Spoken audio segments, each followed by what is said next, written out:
To me, climate change is the Creator calling us to really take good care of the creation that has been around for 14 billion years. I think as Reichenau has been in the past in Germany, a center of culture and education, this Reichenau here in KwaZulu-Natal, which was set up as a sustainable village by the Trappist monks way back in the 1880s, could also help people to really come to grips with this huge problem that is facing humanity. So to me, something like this hydro project is very important because it brings back part of the integrity of this place. And to have renewable energy projects that people can actually come and visit will show people that there are solutions to this problem, and they're actually quite easy solutions. I'm working for Project 90 by 2030 as a coordinator here in KZN, and I'm working here at Reichenau with the teachers and the learners on trying to help them to reduce their carbon emissions as a school. Since we are starting this hydropower project, it will lighten things to me in terms of education. So I've talked to the club members, and they also said that it is helpful to them to understand that there are renewable resources that they can be used in order to generate electricity rather than to keep on using the coal, which is causing a huge damage. So they can see the link, and they can see that as a school they are going to benefit in terms of knowledge, in terms of saving the planet.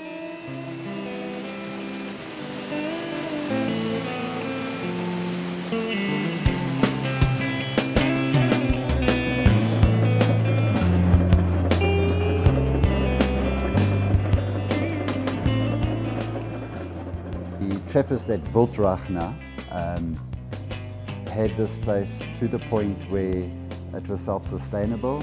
From the turbine running the mill, it would actually also provide electricity throughout the station. There are still many of the power points, the light fittings still in existence. After the Des Moines floods, we unfortunately lost the turbine, and the mission station was actually at that point in abandonment. There's been a lot of interest from enthusiasts from Durban and surrounding areas who came on board, have slowly started resurrecting, rebuilding the machinery, restoring the whole setup as it was basically 100 years ago. The objective was to bring it back, all those things that the monks they done before. So in terms of receiving a history, it will be helpful to the new generation to understand more about old technology. When this mill was originally built, it used not just the classic water wheel, which one associates with water-driven mills, but it used a turbine, which was state-of-the-art for that time. And this allowed the maximum amount of power to be harnessed from this waterfall. The early Trappists had a generator, probably in about 1930. It would have been the first electricity in the whole area, but that too was swept away in the floods.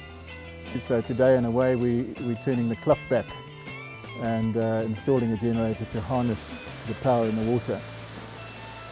Apparently in the last 100 years or so, the waterfall which has been diverted for the water flow of the turbine, it has only ever run dry 3 times. So we have a continuous flow of energy here to supply our turbine, and from here our genset to supply electricity. Having gone into historic records, we knew that this turbine delivered 25 horsepower. We had planned from the outset in the design to put a generator in, but we lacked the funds. And so we were enormously grateful to Project 90 by 2030 when they offered some funding to complete the project. And we were very fortunate to find a slow revving generator which was just about the right size. The only thing is it's very heavy, so we asked the South African Air Force if they would help us to hoist the generator down the gorge below the waterfall.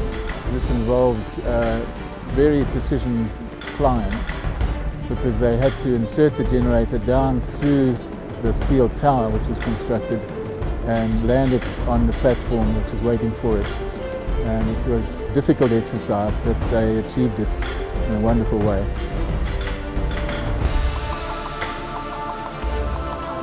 We are so appreciative of the people that are helping, and if we can all do that little step, I think we can make a huge difference at the end of the day.